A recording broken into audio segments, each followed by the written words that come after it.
I've had to give in to the quad lock. I didn't want to do it. I'm not a massive fan of having my phone on the dashboard, but unfortunately, I've been running one of these, a Beeline Moto. Don't forget to subscribe. Okay, thanks. Moto 2 in this instance. And I've had this Beeline product. I had the first incarnation of it, and now the second one. And I've loved it. I love the fact that it's nice and small. You can chuck it on your handlebar. You can take it off, put it in your pocket. It's very unintrusive, if that's the right word. And I'm having a bit of a problem with this. It's got all glitchy and it's not able to send me the right way. So unfortunately, I've decided I'm going to have to go down the quad lock route. So I'm not sponsored by Quad Lock.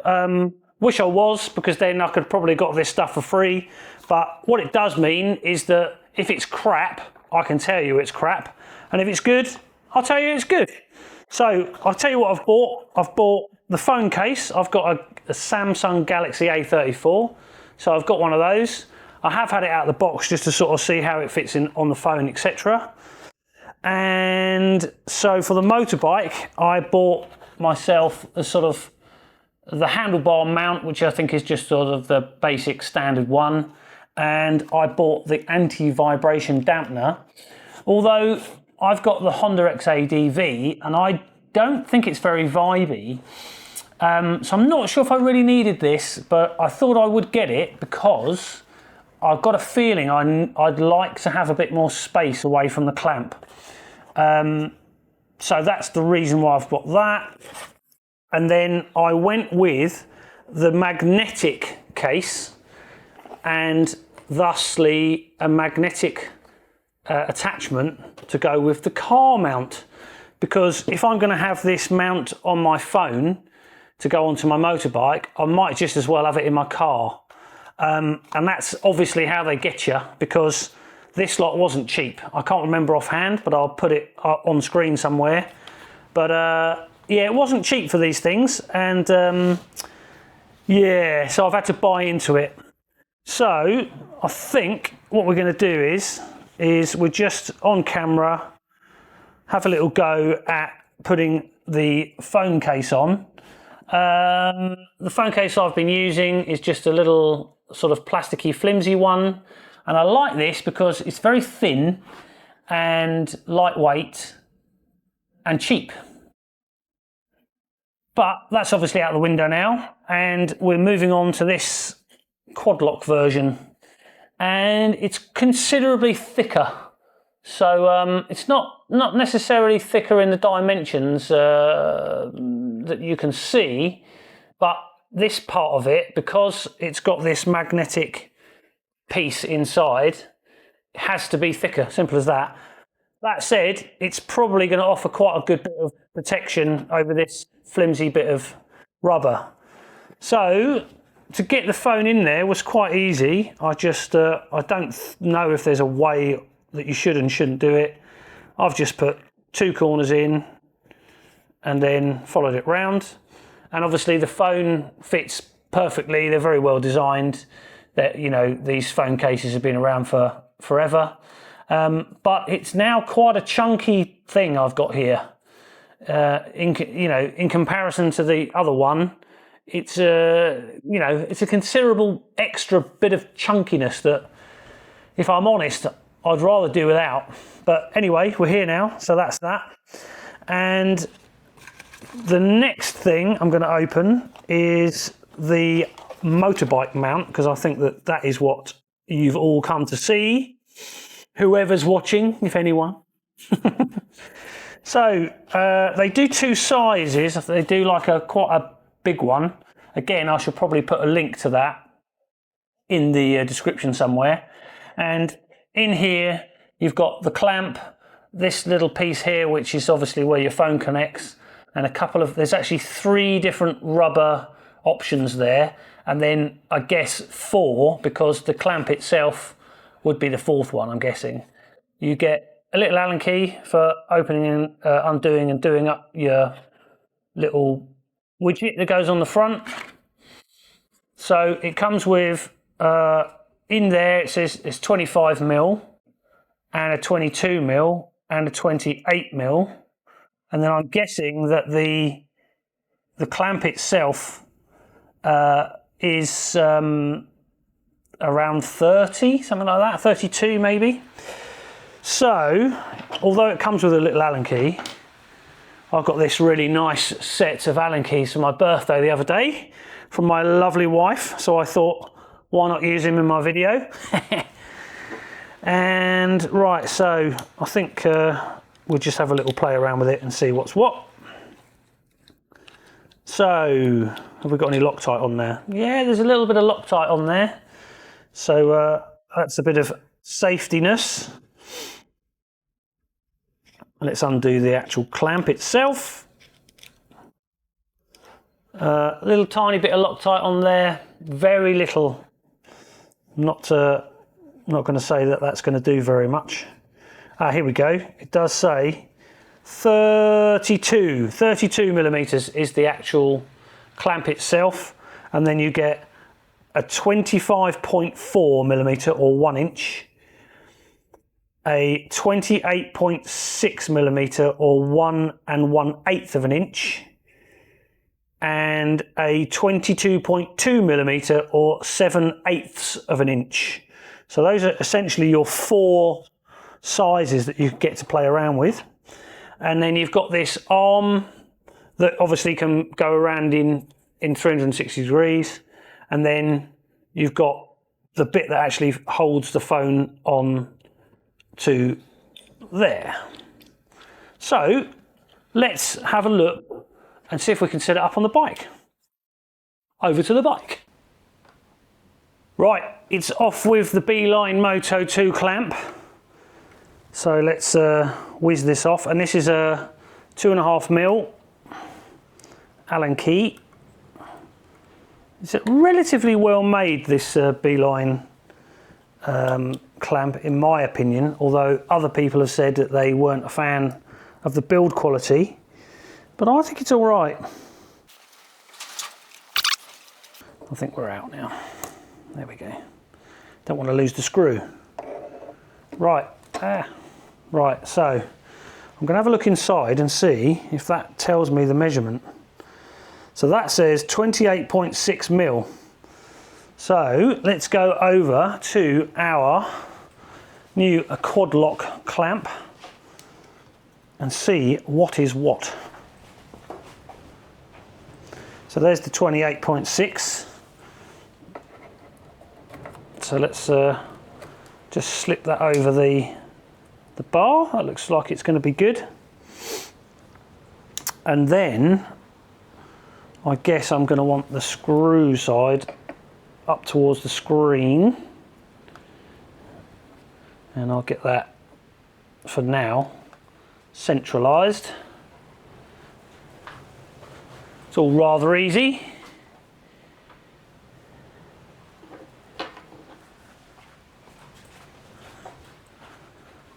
Right, pop the screw in, and these are a 3mm.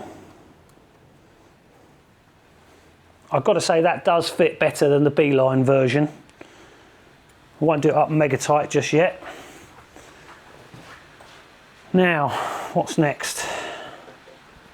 So this was the bit I wasn't sure about when ordering the quad lock, whether I was going to get this vibration dampener, but I went for it in the end because I thought what I would want is I'd want the phone to not be so close to the actual to the bike. You want a little bit of space in between it, so that's pretty much the reason why I went for it. As I say, not because of the anti-vibrations, but because I just wanted a bit of a spacer. So let's whip this out and have a little look. It seems that everything comes, they must buy about 5 million Allen keys, because there's another one, so that's 2. Right, so let's install the little dampener device, which, wow, yeah, might actually need to use that Allen key because it goes down through the middle. Mine won't fit. So that's it. That's it. Chuck that on there.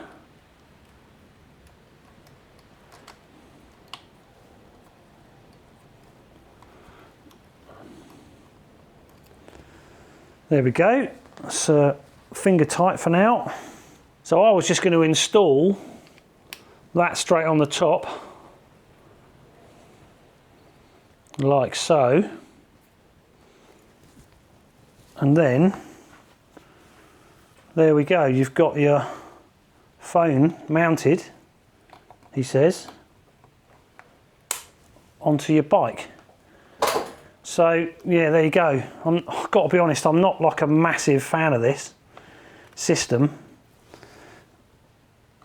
but nonetheless, here we are.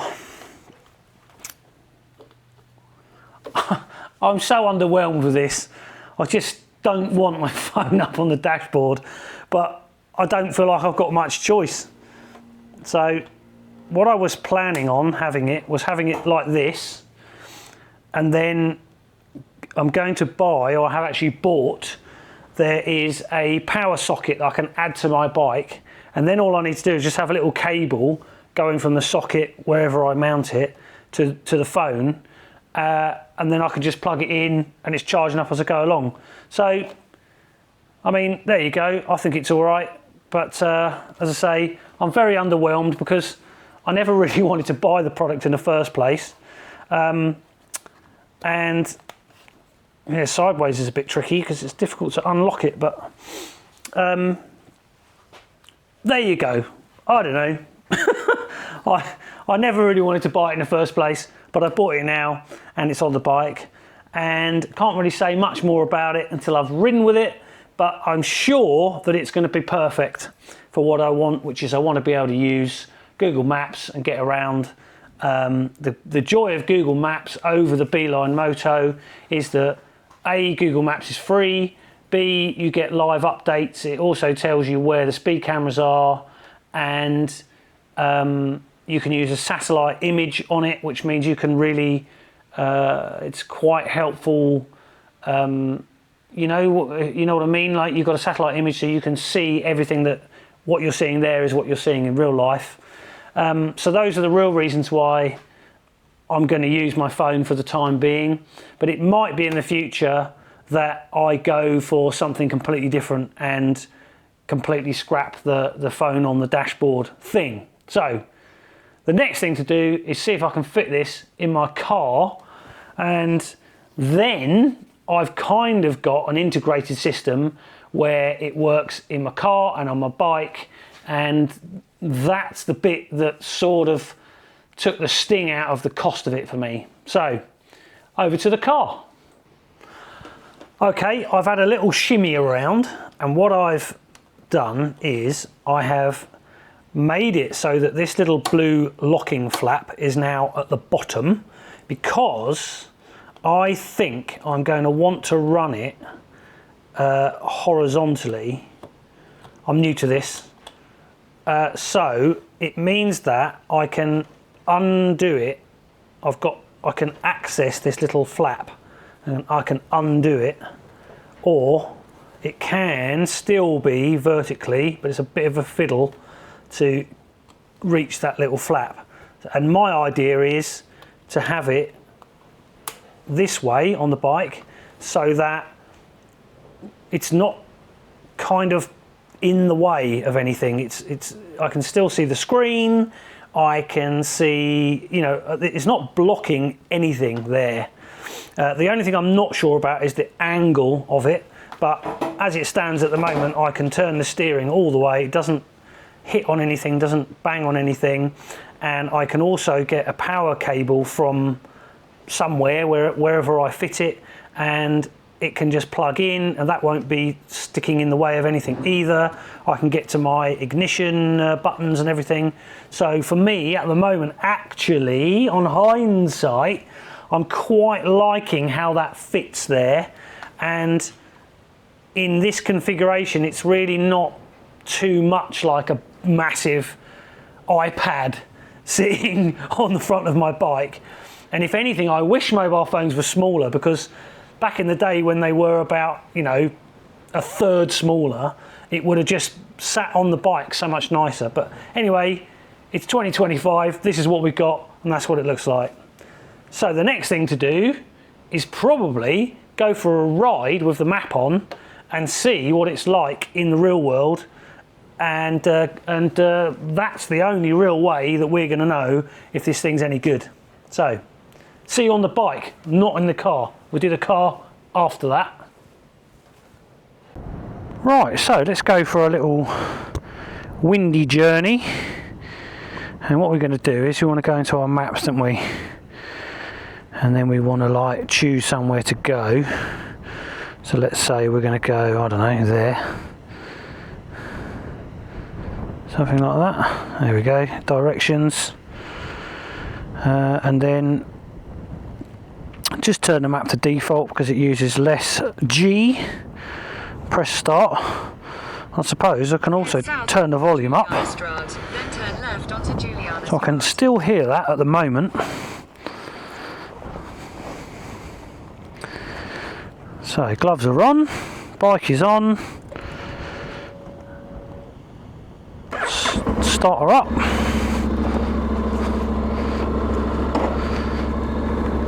Put my little visor down. Engage gear. So I can see the little anti-vibration dampener bit wobbling about. So I can still hear that. Obviously I'm going quite slow at the moment.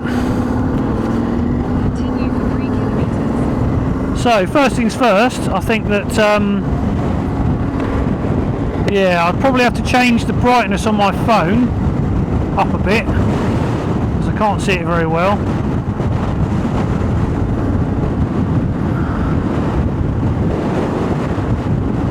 Well, I can sort of see it. I think I'm going to pull over and just check the brightness on it.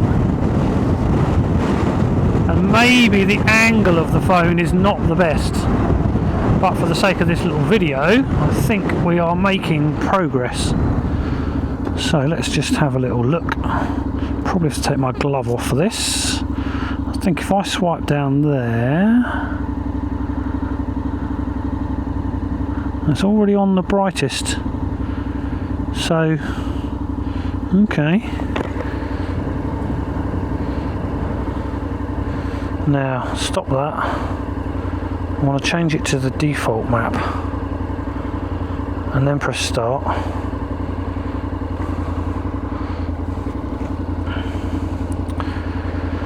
Right, so, there we go. I can see the phone, but I mean what I can see over the phone is not really anything to do with the quad lock itself, but you still need to be able to see where you're going, right? So that could be a thing.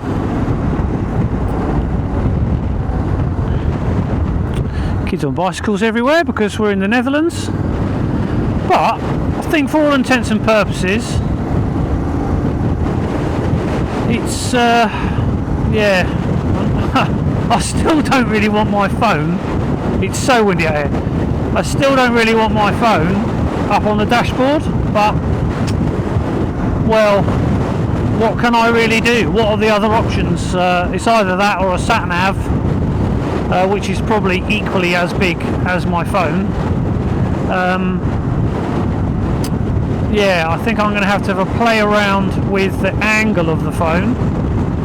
Firstly, so I think probably it wants to be a little bit more similar to how my screen is angled on the motorbike screen, and get the phone to be angled in a similar way.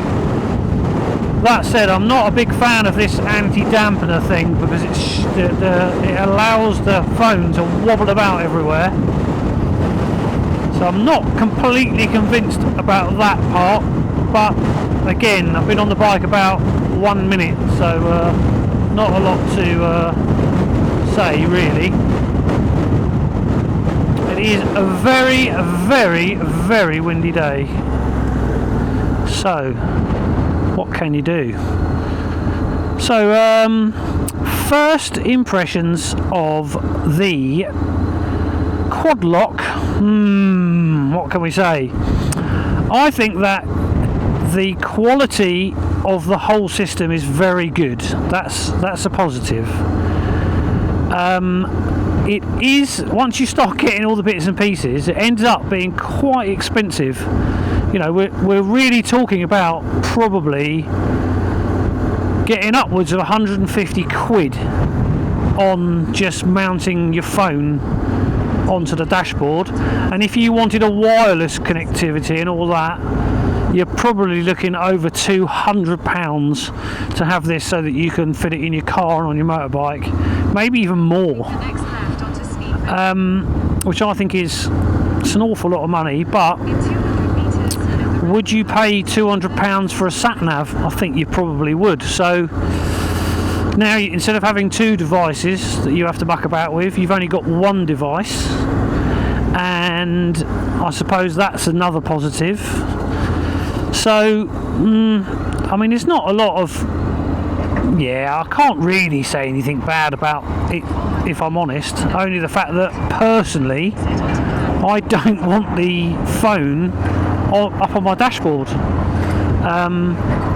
which I've sort of come to the realization that unfortunately that is just how it is. So there we go, that's a little onboard summary of the quad lock system, handlebar mount and phone case with the vibration dampener, which I'm pretty sure you can see my phone wobbling about like jelly all over the place. So there you go. Let's go over to the car mount next and see what that's all about. Right, I'm into my car, and it's not a particularly flash car. It is a 2013 Skoda Fabia, and this is what my dashboard looks like. And for many years I've had a clamp up on here, and one of the main reasons why I've bought this quad lock system is that my mount broke. The suction part of it just sort of gave up the ghost. So let's see if we can find a suitable place. Just try and mount this camera somewhere. Right, so what I've got is, I've got this the sort of the cheaper of the two advertised quad lock car mounts, and then what we've got left over from the handlebar mount is this. Let's just whip it off. I was just messing around with it in off camera. So what we've got is this angled piece, and then I've got this magnetic piece so that I can lock my phone to it without having to twist it. It just literally just goes on and off. So the problem that I'm having is the location of the actual unit, because let me show you. So as standard, let's there we go. So as standard, if I put it up here, I'm basically going to block out like half of the screen of the car. And the old mount used to have my phone somewhere around about here, which doesn't block too much of the screen out. So what you do get with the quad lock is this little piece. So I'm going to go and get some alcohol to clean that off, and then I think what I'm going to do is I'm going to stick that to the dash somewhere where it's as flat as I can find it, which is about there. Then that then sucks to it, but this bit here does move around so quite a lot, but I think it's more designed for it to be this way around than this way around. So from there, if I then mount my phone, I'm right in the middle of the screen. So what I was thinking was to remove the standard part, which I was going to remove anyway, but add it to this link down piece, which means I can get the phone further down than I had it before. Right, so this is what I'm thinking. I'm thinking of having it, so this can now move around, and you tighten it up at the back with this little widget, and it now means that, let's assume my phone is going to be there. Now it's further down on the dashboard. Okay, it's blocking this vent, but that's not the end of the world. If I really want to unblock the vent, I could turn that sideways, or even I could run it sideways. So I think this is what I'm going to go for. I'm going to go for mounting it on the dashboard, on this little plate that you get. As I say, I want to clean that off. I've got some alcohol cleaner, so I'm going to clean that off. I'm going to stick that on, and then this, it's quite simple, literally just turns. You can even see how it works there on that bit of plastic that it comes protected with. So let's clean that off and get it mounted and see whether my idea has worked. So in the end, I'm quite pleased with how this has turned out on the dashboard. So here's the end result, and you should be able to see from the back there how I've mounted that now. So you've got the plate which is stuck to the actual dashboard with a piece of this 3M double-sided sticky tape that comes with it, and then this then locks onto it by twisting this, and then this part is now yeah, as I say, this is I can change the angle with this one, and then because I've got this piece left over from the handlebar mount, I can now mount it lower, which means that I've not got a big phone blocking my view, and I can have it either way. So yeah, it's up to me how I'm going to choose to use it, but like this, certainly I've not got it obstructing the window, which is what I quite like. So this would be my view of the car as I'm driving, and basically I'm not losing any vision out of the windscreen. So in the end, I'm actually quite happy with the quad lock, both on the motorbike and in the car. The only thing I'm a little bit worried about is whether I can see the phone when I'm out in the full sun on the motorbike, but we'll get to that in the future. Right, so a little summary then of the quad lock that I fitted to my Xadv, and this is basically what we ended up with. I was originally mounting the vibration dampener to this clamp, but I quickly found out a few problems, and one of them is just basically the location of the phone. So the original plan was to have it sideways like so that I wasn't obstructing anything, and actually as far as charging the phone goes, that's probably the best option. At the moment I've got this little Honda power plug, and this is its standard position where it's supposed to go, so you could run a little cable straight to it. But actually I like to use the phone in this position, upright, and if I was now to add a power socket underneath, it's going to foul, it's going to get in the way, so I can't really run this with power going all the time. Likewise, if I put the phone upside down, I'd have a power socket running out there. So basically my only option is to run the phone in this position, like so. And this is another problem I've got with the quad lock. Actually just connecting it up one-handed, I find really not particularly easy. In fact, it's quite frustrating. So it's on now. So what I end up doing is having to hold that blue tab and coming around the back of the bike and actually like looking to see what I'm doing. I'm sure a lot of people don't have a problem with it, but I certainly do. Getting it off is easy, and I've got to wonder how long this will all last, with it being such a tricky pain in the bottom to actually install. So at the end of the day, am I happy with this quad lock product? And I think I've got a little bit of mixed feelings with how I feel about the product. I mean, it's doing everything it says it's going to do. It's going to mount my phone to the bike safely and securely. So it's doing that. But for my personal application so far, I haven't really managed to find a suitable place for the phone to be. Part of the problem is that phones are so big these days.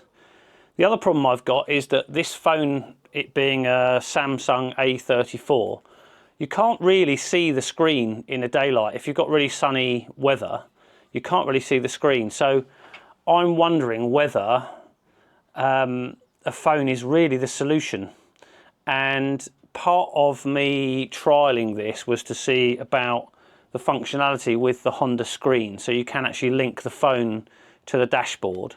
And I've had some relative success with that, which I'll go into on another video. But back to the quad log. I think I would recommend it to people. It's a lot of money for what it is, I think, and you have to obviously have this case that goes on your phone. I have, though, also installed it into my car, as you've seen. So at least I don't have to muck about with sort of two different setups. At least it's all sort of linked, which I guess is a nice thing. But once again, back to the money. It's a lot of money for just mounting your phone onto something. So I'm going to have to give it a sort of middle of the road kind of, not a thumbs down, not a thumbs up kind of thing. Anyway, thanks for watching, and I'll see you in the next one.